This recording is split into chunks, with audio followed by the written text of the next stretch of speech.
Well, my next guest is a former general counsel to the U.S. trade representative during the first Trump administration, where he helped negotiate the Kuzma trade deal. Stephen Vaughn is with me now from Washington. So, Stephen, how do you read the tea leaves as we approach this midnight Eastern deadline?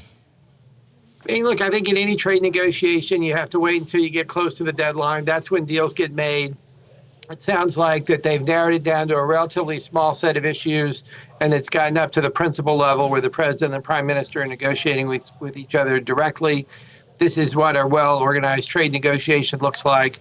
Obviously, it'll come down to the end, and we'll just have to wait and see if they're able to get to a deal. Politico is reporting that there is some kind of a document on Donald Trump's desk, and it's now up to him to decide if there's a reprieve for Canada on this. Does that sound like it could be true to you? Usually, in this type of a setting, the White House staff will provide the president with different options so that he can decide which way he wants to go. I think that what you'll see tonight is that, they will make a decision as to whether or not they think they've made enough progress to postpone the tariffs, and I expect to hear something about that within the next few hours. So it was the U.S., it was Trump that set this deadline. What do you think the U.S. bottom lines maybe are here to put this reprieve in? Well, I think it's very important to understand, to begin with, no one has given Canada a better trade deal than the U.S. This year, so far in the first 6 months of this year, the United States imported $200 billion worth, American dollars worth of goods from Canada. We're your best market. No one's ever given you a deal this good. Obviously, the administration wants to adjust some of the things that are out there. They've been very specific about some of their concerns, particularly with respect to alcohol and dairy and motor vehicles. And I think they want to see Canada working with them in a productive way. Now, you talk about giving Canada a deal. I mean, this is obviously good for American consumers and American businesses as well. I mean, the U.S. has not been known to engage in charity with Canada in the past over trade deals. Well, I think it is important to understand that the people who voted for Donald Trump wanted a different deal than the one that they had. And that's what the president is trying to get. And it's also important to remember that when we did negotiate the last deal, everybody understood that that deal would come up for a renegotiation within 6 years. And that's what Canada had agreed to, and that's where we are. So we're in these negotiations, but at the end of the day, this has been a great deal for Canada. And whatever comes out of this, I continue to think the U.S. will give Canada a better deal than she can get from any other country. You know, we've heard a lot of ministers, the prime minister, not their words, mine, but that, for example, dairy might be a hill to die on here. There's only so far that they can go on that, only so far perhaps they can go on lumber and autos. Do you have a sense as to what the U.S. bottom lines are here?